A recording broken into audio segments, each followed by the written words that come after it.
नमस्कार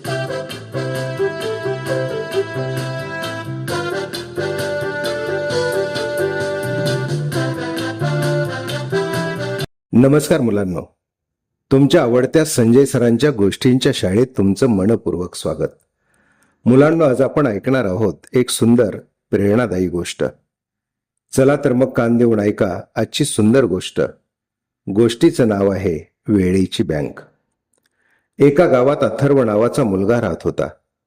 त्याला खेळायला खूप आवडायचं, पण अभ्यास, घरचं काम आणि वेळेचं नियोजन याकडे तो दुर्लक्ष करायचा. एके रात्री त्याला एक सुंदर स्वप्न पडलं. स्वप्नात त्याला एक मोठी बँक दिसली. त्या बँकेवर लिहिलं होतं वेळेची बँक. आत गेल्यावर व्यवस्थापक हसून म्हणाले, अथर्व, रोज सकाळी आम्ही प्रत्येकाला 86,400 सेकंद देतो. अथर्व आश्चर्याने म्हणाला, इतके सारे? व्यवस्थापक म्हणाले, हो, पण दिवस संपला की न वापरलेले सेकंद परत घेतले जातात. ते साठवता येत नाहीत, विकत घेता येत नाहीत आणि उधारही मिळत नाहीत. अथर्व विचारात पडला. दुसऱ्या दिवशी उठल्यावर त्याने आपला दिवस ठरवला.